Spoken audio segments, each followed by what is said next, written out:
Assalamualaikum warahmatullahi wabarakatuh. Pada video kali ini kita akan membahas tentang sains dan teknologi dalam kehidupan manusia. Nah, sebagaimana yang kita ketahui, semakin hari semakin lama, setiap hari bahkan mungkin setiap jam ada saja teknologi atau pengetahuan baru yang diciptakan atau dimunculkan oleh manusia dalam rangka untuk membantu kehidupan manusia itu sendiri dalam memenuhi kebutuhannya. Sebagai contoh, mungkin di dulu orang-orang tua kita ketika ingin membajak sawah, mereka masih menggunakan cangkul atau masih menggunakan bantuan sapi atau kerbau dalam membajak sawah. Tapi sekarang semua itu digantikan dengan mesin, dengan teknologi seperti mungkin hand traktor atau dompeng. Ada juga yang sudah menggunakan mobil traktor. Nah, bahkan di negara-negara maju seperti umpamanya di Jepang, orang-orang itu tidak lagi menanam seperti kita di Indonesia, menanam di sawah, tapi mereka sudah mulai mengembangkan teknologi, mereka sudah menggunakan teknologi bagaimana mereka menanam padi atau sayuran atau berbagai macam tanaman sudah di dalam gedung. Jadi dengan memanfaatkan teknologi, dengan ilmu pengetahuan dan teknologi yang dimiliki, mereka sudah merubah pola atau cara tanam yang tradisional ke cara tanam yang modern, yaitu menggunakan teknologi yang canggih. Bahkan sudah ada sistem komputerisasi di dalamnya. Nah, itulah perkembangan atau kemajuan teknologi yang ada hingga saat ini.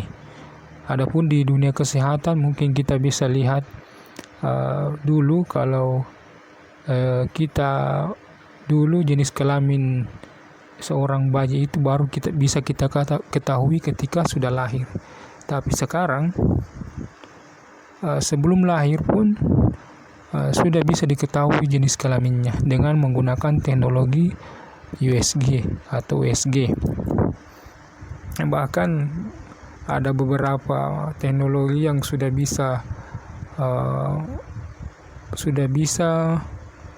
menciptakan atau sudah bisa menentukan jenis kelamin anak sebelum lahir, atau itu biasa dilakukan di teknologi atau teknologi rekayasa genetika.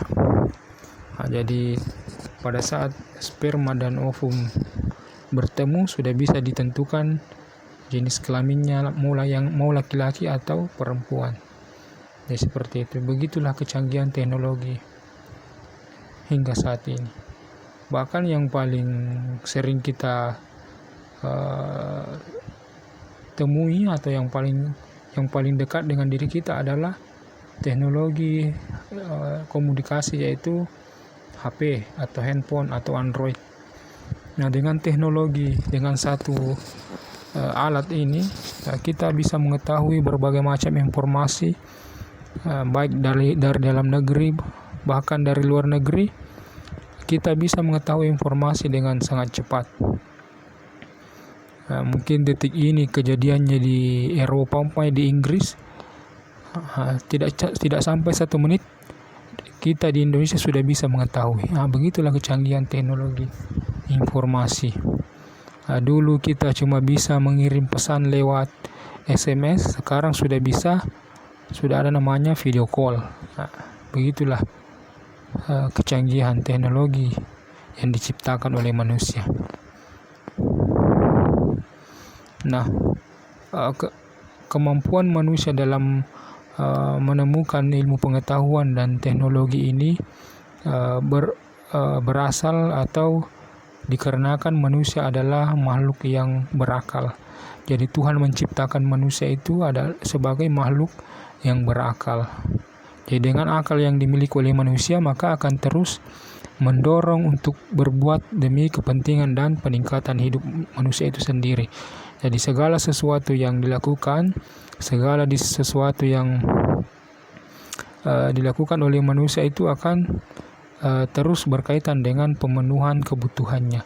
Jadi kalau ada masalah yang dihadapi oleh manusia dalam pemenuhan kebutuhan dan peningkatan kehidupannya, maka dia akan berusaha untuk menyelesaikannya. Seperti contoh, kalau seperti tadi masalah pertanian, ketika orang menggunakan cangkul untuk membajak sawah, manusia berpikir bahwa kenapa kita harus terus-menerus capek menggunakan cangkul.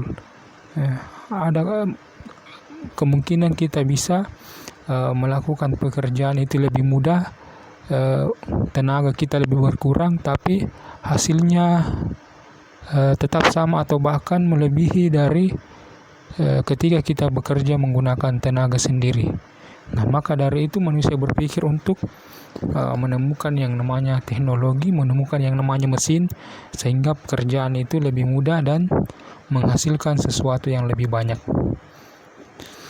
Nah, maka dengan akal yang dimiliki oleh manusia, maka manusia akan mewujudkan gagasan-gagasan dan benda-benda yang berkaitan dengan pemenuhan kehidupannya. Jadi, sains dan teknologi ini merupakan kebudayaan yang ada, merupakan unsur dari kebudayaan manusia. Jadi, perkembangan sains dan teknologi itu juga dipengaruhi oleh budaya manusia yang terus ingin terus berkembang, ingin terus maju, sehingga apa yang muncul dalam pikiran, apa yang menjadi masalah dalam pikirannya akan melakukan segala sesuatu untuk mengatasi masalah tersebut. Nah, oleh karena itu, maka sains dan teknologi ini merupakan unsur dalam kebudayaan manusia. Nah, perkembangan sains dan teknologi itu semakin hari semakin maju. Nah, dulu di zaman Perang Dunia Kedua itu, di zaman Perang Dunia Kedua sekitar tahun berapa itu? Sekitar tahun 40, 45 sampai 50-an, di mana orang pertama kali menemukan yang namanya komputer. Nah, komputer ini awalnya digunakan untuk memecahkan sandi dalam peperangan, karena pada saat itu orang berkomunikasi, para tentara itu berkomunikasi dengan temannya menggunakan sandi-sandi, makanya diciptakanlah komputer untuk memecahkan sandi. Nah, komputer pertama ini bentuknya hampir satu gedung atau satu rumah, jadi sangat besar. Nah, setelah itu manusia berpikir bagaimana caranya supaya komputer ini bisa memiliki manfaat, atau bisa lebih memiliki manfaat yang lebih, tapi ukurannya tidak seperti itu lagi. Karena kalau ukurannya terlalu besar, maka energi yang dibutuhkan atau tenaga yang dibutuhkan juga akan semakin besar. Maka berpikirlah manusia untuk menciptakan teknologi komputer yang lebih kecil dan tetapi kemampuannya yang lebih tinggi. Nah, sampai sekarang itu ada komputer yang sekarang yang lebih canggih, itu tinggal seperti layar, tidak ada lagi CPU-nya, tidak ada lagi ini yang CPU yang berbentuk balok, berbentuk balok. Jadi sekarang sudah bersatu antara monitor dengan atau antar layar dengan CPU-nya. Nah, begitulah perkembangan teknologi dari masa ke masa, terutama dalam teknologi komputer.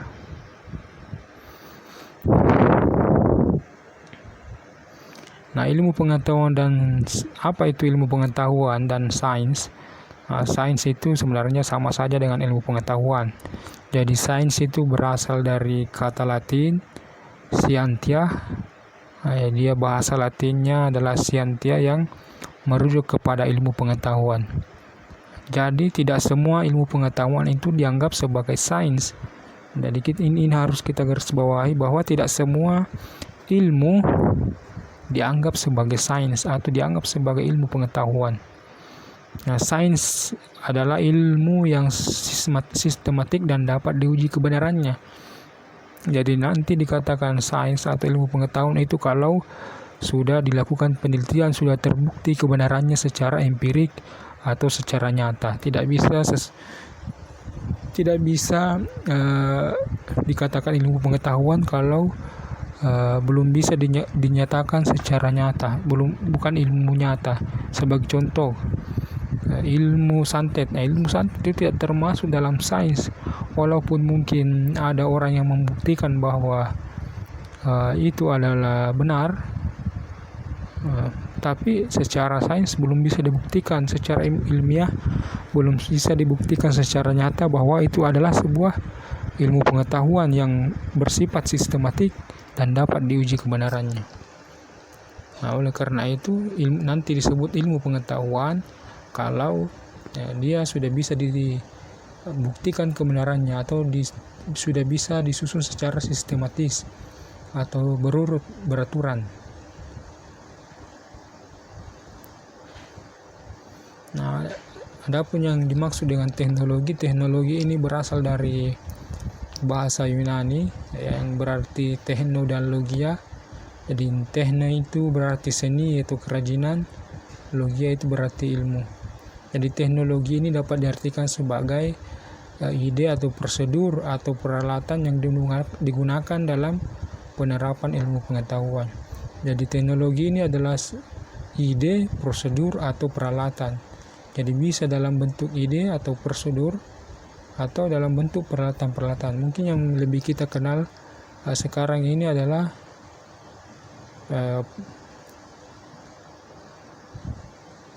peralatan-peralatan.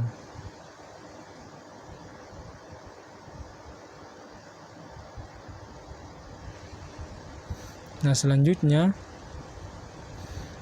ini ada beberapa macam atau jenis teknologi. Yang pertama adalah teknologi modern, teknologi media, dan teknologi tradisional. Nanti kita bahas satu-satu. Nah, yang dimaksud dengan tradisi modern itu adalah tradisi tradisional adalah teknologi atau cara-cara yang dilakukan oleh manusia tapi masih dalam bentuk tradisional. Seperti ini pada gambar kita bisa kita lihat membajak sawah dengan menggunakan bantuan binatang. Ini merupakan teknologi seperti ini karena sudah menggunakan alat bantu atau sesuatu yang bisa meringankan pekerjaan fisik kita. Nah, seperti yang tadi di sini katakan bahwa ide-ide atau peralatan yang digunakan. Nah, jadi ini salah satu contoh penggunaan peralatan teknologi, walaupun teknologinya masih termasuk sebagai teknologi tradisional. Jadi ciri-ciri dari teknologi tradisional itu padat karya, artinya masih membutuhkan banyak tenaga. Nah, selanjutnya dikerjakan oleh keterampilan setempat. Jadi teknologi tradisional ini bisa dibuat sendiri oleh masyarakat. Jadi gampang dibuat, tidak membutuhkan peralatan-peralatan yang canggih, tidak membutuhkan modal yang banyak untuk membuatnya. Nah, itu ciri-ciri dari teknologi tradisional. Ada juga menggunakan alat setempat. Jadi bisa alat-alat yang digunakan cukup dengan alat-alat yang ada di sekitar kita atau di sekitar masyarakat yang ada. Selanjutnya adalah berdasarkan kebiasaan. Jadi dari kebiasaan-kebiasaan masyarakat yang ada sebelumnya itu yang digunakan. Nah, itu merupakan ciri-ciri dari teknologi tradisional. Selanjutnya adalah teknologi media. Teknologi media ini juga bersifat padat karya. Cuma yang bedanya dengan teknologi tradisional ini adalah berdasarkan penelitian. Jadi sudah diteliti bahwa dengan menggunakan alat seperti ini akan lebih mudah dalam penggunaannya. Contohnya ini penggilingan jagung umpamanya. Jadi ini sudah diteliti mungkin, tapi walaupun masih dalam bentuk penelitian sederhana, tapi sudah bisa diteliti dengan menggunakan mesin ini, sudah bisa memudahkan kita dalam melepaskan bulir jagung itu dari dari pokoknya atau dari saya kurang tahu namanya, dari tempatnya itu. Jadi dengan menggunakan mesin atau alat seperti ini sudah memudahkan kita untuk memudahkan manusia atau petani dalam melakukan kegiatannya. Nah, itu yang dimaksud dengan teknologi media. Nah, selanjutnya adalah teknologi modern. Teknologi modern ini sudah merupakan teknologi yang padat modal, jadi membutuhkan modal yang sangat besar untuk mengembangkan teknologi ini. Contohnya kalau kita mau mengembangkan teknologi nuklir umpamanya atau teknologi mobil, membutuhkan modal yang sangat besar. Jadi kemungkinan yang bisa melakukan adalah perusahaan-perusahaan besar. Nah, selanjutnya adalah mekanis elektrik, jadi lebih banyak menggunakan sistem elektrik atau elektronik. Mungkin bagi di negara-negara maju, pembuatan mobil umpamanya sudah menggunakan sistem robotik, jadi sudah robot. Lebih banyak robot yang melakukan kegiatan-kegiatannya. Dan selanjutnya lebih banyak menggunakan bahan-bahan impor kalau kita di Indonesia. Kalau kita mau mengembangkan teknologi-teknologi modern, contohnya umpamanya dulu ada program SMK yang digagas oleh Jokowi, walaupun sampai saat ini kita tidak tahu bagaimana keberadaannya, tapi pada awalnya pengembangan mobil SMK itu harus alat-alat atau bahan-bahan dasarnya itu juga harus diimpor dari luar negeri, karena kita belum tentu bisa memproduksi bahan-bahannya. Nah, selanjutnya ini berdasarkan bahan, jadi bahannya itu harus diimpor dari luar negeri.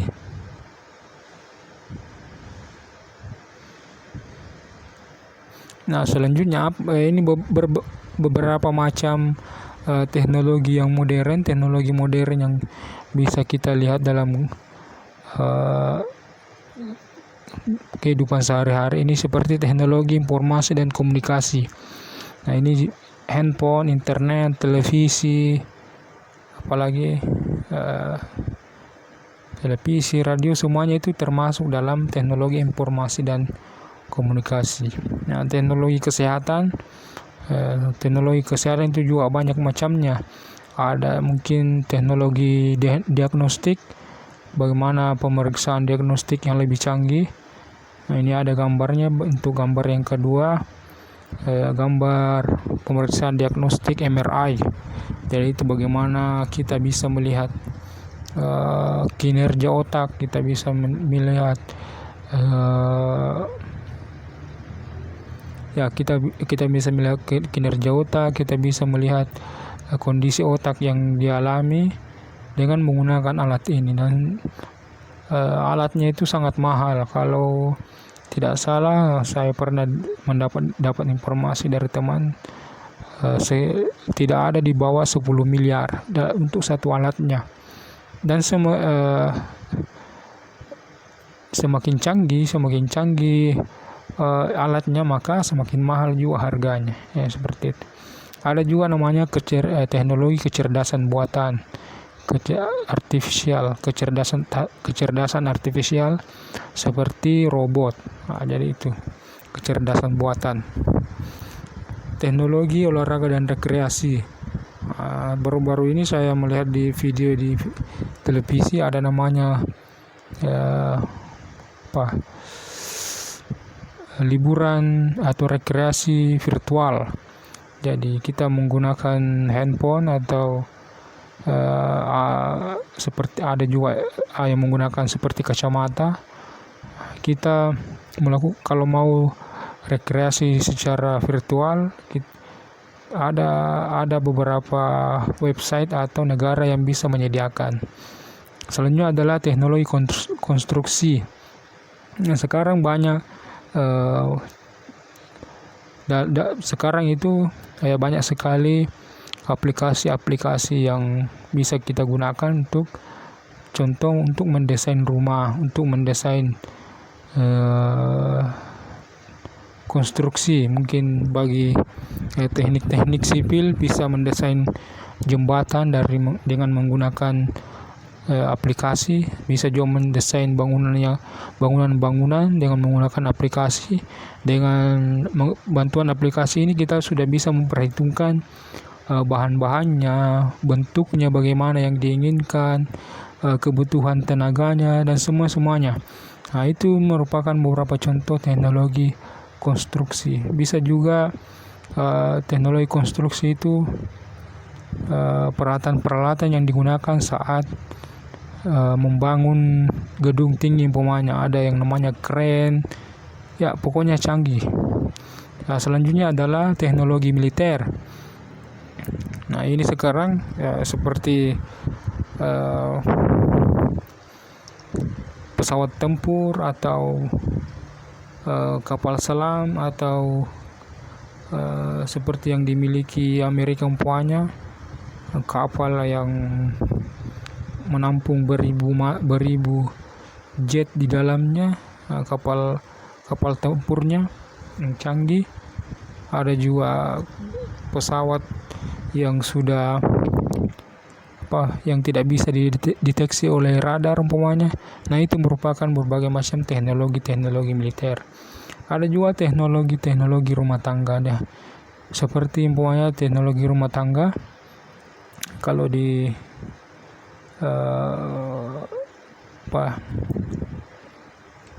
contoh yang paling dekat bisa kita lihat mungkin seperti CCTV atau semacamnya.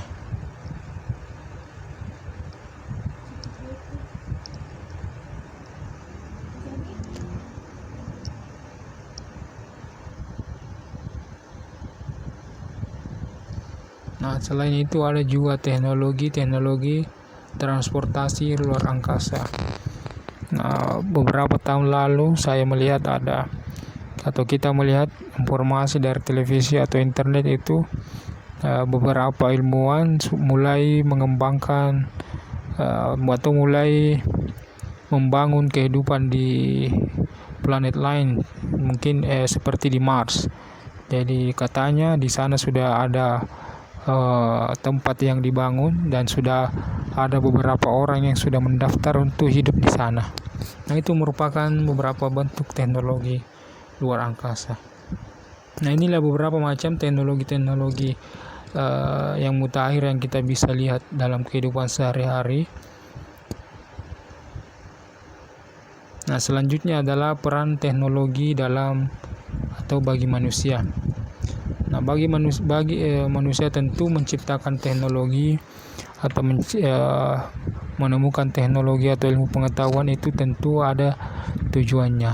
Nah, ini ada beberapa peran teknologi bagi kehidupan manusia. Yang pertama adalah untuk dalam pemenuhan kebutuhan dasar. Selanjutnya, bagaimana teknologi ini bisa digunakan sebagai alat atau metode yang digunakan untuk melakukan peningkatan kesehatan. Selain itu, teknologi ini juga bisa berperan dalam peningkatan sumber energi atau penyediaan energi bagi hidup manusia. Selanjutnya adalah dalam bentuk komunikasi dan transportasi. Nah, kita akan bahas satu-satu. Dalam pemenuhan kebutuhan dasar, bagaimana teknologi ini membantu manusia dalam pemenuhan kebutuhan sandang, pangan, dan papan. Nah, saat ini teknologi pertanian itu sudah sangat maju, terutama di negara-negara yang sudah maju seperti kita lihat di sini. Panen atau penyemprotan sawah itu menggunakan drone. Jadi bukan lagi orang yang menggendong tangki semprot. Nah, tapi di sini sudah dengan menggunakan drone atau pesawat kecil itu untuk menyemprot tanaman. Nah, ini otomatis berguna untuk mengurangi tenaga yang digunakan, jadi bisa lebih efisien. Nah, selanjutnya di sini ada pertanian di dalam gedung. Nah, di Jepang itu kalau mereka sudah mengembangkan teknologi pertanian dalam gedung. Jadi karena mungkin lahannya sudah semakin sempit, jadi bagaimana caranya supaya tetap bisa menghasilkan atau memenuhi kebutuhan pangannya, tapi menggunakan teknologi, yaitu teknologi dalam pertanian, itu bertani di dalam gedung. Di negara-negara atau di pertanian besar juga di luar negeri juga menggunakan berbagai macam teknologi dalam produksi pangannya. Contohnya di sini menggunakan mesin besar atau mobil besar dalam melakukan panen jagung. Kita lihat di situ, mungkin bisa dilihat juga di video-video. Nah, dalam pemenuhan sandang atau pakaian manusia juga seperti pabrik-pabrik tekstil, bukan sekarang itu bagaimana caranya lebih mengurangi tenaga manusia dalam industri tekstil atau pembuatan pakaian. Jadi sekarang pakaian itu sudah tidak seperti dulu lagi. Mungkin masih ada yang biasa pernah melihat cara tradisional dalam menenun pakaian yang masih menggunakan kayu, tapi sekarang semuanya sudah bisa dilakukan secara otomatis oleh mesin. Nah, dalam dunia konstruksi, pembangunan rumah dan sebagainya sudah bisa digunakan, terutama dalam desainnya itu sudah bisa digunakan menggunakan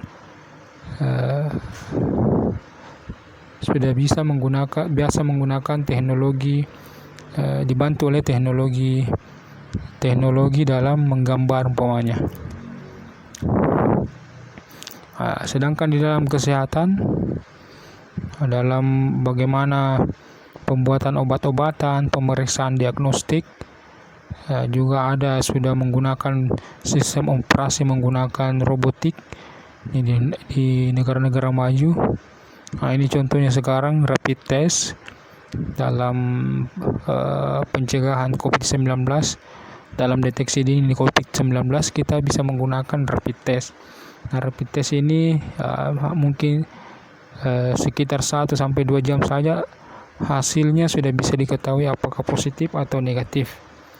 Nah, itu salah satu contoh pengembangan teknologi di dunia kesehatan. Ada juga yang paling biasa kontroversial, terutama di Indonesia, ini adalah bayi tabung. Tapi sekarang saya rasa bayi tabung di Indonesia sudah dilegalkan. Yang penting sperma dan ovumnya itu berasal dari suami istri. Ya seperti tapi dulu itu bayi tabung sangat merupakan hal yang tabu atau sesuatu yang tidak etis bagi kita orang Indonesia, tapi sekarang sudah tidak. Nah, bayi tabung ini memberikan solusi bagi mereka yang belum memiliki keturunan dan tidak bisa melakukan konsepsi secara langsung, apakah karena terjadi penyumbatan dan atau gangguan di organ reproduksi sehingga tidak bisa terjadi pembuahan secara alami. Nah, dengan bantuan bayi tabung ini, dengan bantuan teknologi bayi tabung ini, konsepsi atau pertemuan antara sperma dan ovum itu bisa dilakukan di luar rahim. Nah, bisa diambil ovumnya dari perempuan, selanjutnya diambil sel spermanya dari laki-laki dan dipertemukan di luar rahim atau di dalam tabung, makanya disebut dengan bayi tabung. Nah, itulah kecanggihan teknologi dalam dunia kesehatan. Nah, dalam penyediaan energi, kita bisa lihat di sini ada beberapa pembangkit energi seperti PLTA. PLTA ada pembangkit listrik tenaga nuklir. Di Indonesia ada yang baru-baru PLTB, pembangkit listrik tenaga bayu. Nah, semua ini merupakan teknologi-teknologi yang diciptakan manusia untuk menyediakan kebutuhan energi kita. Seperti itu. Nah, selanjutnya adalah dalam bidang komunikasi dan transportasi. Di dalam bidang komunikasi dan transportasi ini juga sangat maju dalam teknologinya. Ini terutama dalam sistem atau dalam sistem komunikasi. Semakin hari semakin maju. Hanya dengan menggunakan satu alat yaitu handphone sudah bisa melakukan berbagai macam komunikasi, baik itu melalui pesan singkat atau WhatsApp, bisa menggunakan video call, bisa live streaming dan lain-lain. Nah, itu semua bentuk dari perkembangan teknologi komunikasi. Ada juga perkembangan teknologi transportasi. Nah, ini ada kereta cepat, ada pesawat terbang, ada jet, ya, ada kapal pesiar. Nah, semua teknologi ini merupakan teknologi yang diciptakan oleh manusia untuk memberikan kemudahan. Yang dulunya kalau orang mau ke Jakarta, mungkin dulu sampai 1 minggu baru bisa sampai dengan menggunakan kapal laut. Tapi sekarang 2-3 jam dari Makassar ke Jakarta sudah bisa dicapai. Nah, dulu orang kalau pergi jamaah haji dari Indonesia ke Tanah Suci itu mungkin sekitar 2-3 bulan baru bisa sampai. Jadi kalau orang mau perjalanan haji dulu itu dari Indonesia membutuhkan waktu hampir 1 tahun baru bisa kembali lagi. Tapi sekarang kalau orang mau pergi jamaah haji, ya mungkin sekitar 8 jam sampai 10 jam sudah bisa sampai di Tanah Suci. Nah, itulah merupakan kemudahan yang diciptakan oleh teknologi yang merupakan efek dari adanya teknologi. Nah, bagaimana pengaruhnya sains dan teknologi dalam kehidupan manusia? Tentu sains atau ilmu pengetahuan dan teknologi ini memiliki pengaruh yang positif, ada juga pengaruh negatifnya. Jadi kalau ilmu pengetahuan dan teknologi ini digunakan secara bijak, digunakan sesuai tujuan pembuatannya, maka kemungkinan besar akan berdampak positif atau mempunyai pengaruh yang positif. Tetapi kalau teknologi atau sains ini disalahgunakan, tidak dimanfaatkan sesuai dengan peruntukannya, maka akan menimbulkan hal-hal yang negatif. Jadi sains dan teknologi ini tergantung siapa yang menggunakannya. Seperti orang yang memegang senjata atau pistol, tergantung siapa yang menggunakan. Kalau yang menggunakan adalah seorang tentara atau polisi, maka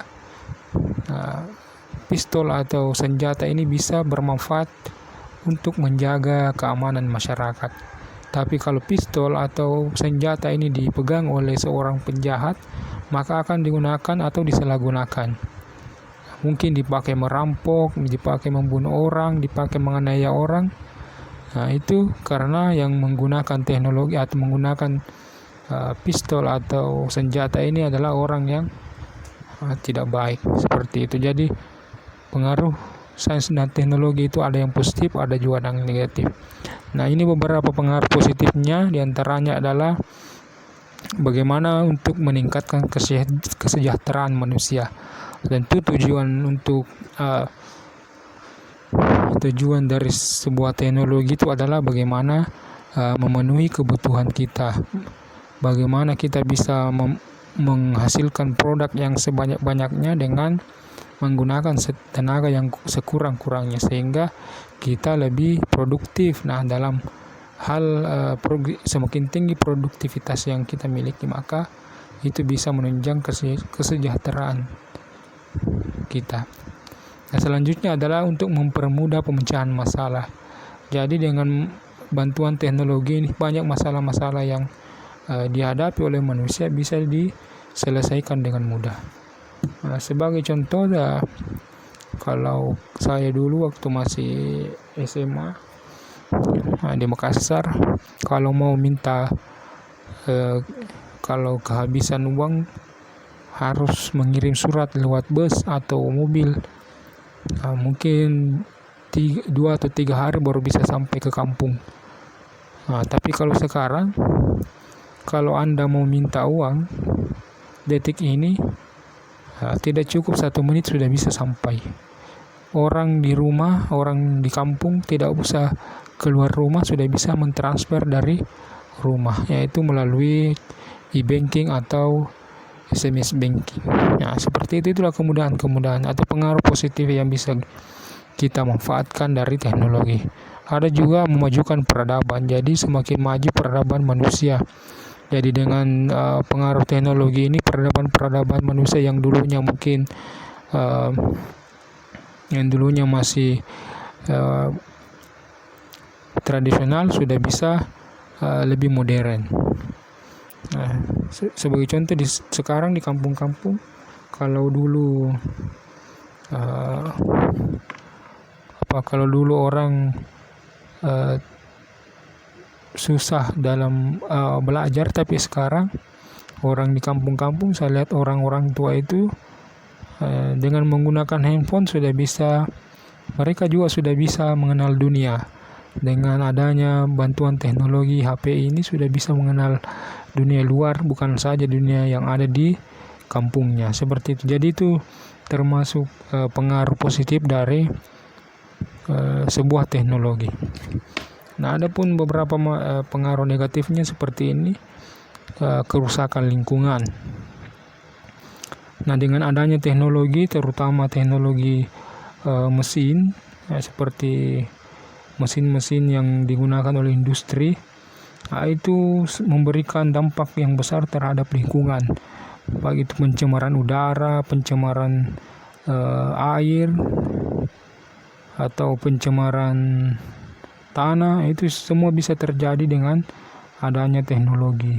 Selain itu, seperti juga keberadaan kendaraan-kendaraan itu juga bisa menimbulkan kerusakan lingkungan karena mungkin polusi yang ditimbulkan. Nah, itu menyebabkan kerusakan lingkungan. Udara sudah menjadi kualitas udara semakin menurun. Nah, itu semua dampak negatif dari sebuah teknologi. Selain itu, ada juga pergeseran nilai moral. Jadi sekarang kita lihat anak-anak itu, dia lebih banyak, apalagi kalau mereka diberikan kebebasan untuk menggunakan handphone, maka mereka akan lebih banyak berinteraksi di handphonenya daripada berinteraksi di dunia nyata. Mereka lebih asyik dengan Facebook daripada keluarganya. Jadi seperti itu, terjadi pergeseran nilai yang dulunya kalau kita di dalam keluarga seperti yang ada pada gambar itu, mereka berkumpul dalam satu tempat tapi mereka asik dengan dunianya masing-masing. Jadi itu salah satu dampak dari pergeseran nilai moral. Dampak negatif dari sebuah teknologi yang mengakibatkan pergeseran nilai moral. Selanjutnya adalah penyalahgunaan informasi. Seperti yang kita ketahui sekarang, banyak penipuan, itu salah satu bentuk pengaruh negatif dari adanya teknologi. Nah, jadi informasi pribadi bisa menyebar karena ada orang-orang yang tidak bertanggung jawab untuk menyebarkannya. Selanjutnya adalah pengaruh radiasi. Handphone ini atau teknologi informasi ini menggunakan gelombang-gelombang radiasi dalam menyebarkan sinyalnya. Jadi sebenarnya kita ya tidak sadar atau tidak sadar sebenarnya sudah terpapar dengan radiasi. Semakin lama radiasi yang ada di handphone kita itu masuk atau bisa merusak diri kita. Nah, makanya sekarang banyak sekali muncul penyakit-penyakit, terutama penyakit-penyakit kanker karena pengaruh radiasi. Ini beberapa contoh gambar radiasi atau polusi yang ditimbulkan dari dampak teknologi. Ada teknologi pabrik, industri. Nah, ini anak-anak yang mereka berkumpul bermain bersama teman tapi asik masing-masing dengan dunianya sendiri. Nah, ini penyalahgunaan informasi. Nah, ini dampak radiasi. Ya, terima kasih. Mungkin sampai di sini untuk materi kita kali ini. Kalau ada pertanyaan silahkan ditanyakan di Google Classroom. Mudah-mudahan apa yang kita bahas pada video kali ini bisa memberikan manfaat untuk kita. Terima kasih atas partisipasinya. Assalamualaikum warahmatullahi wabarakatuh.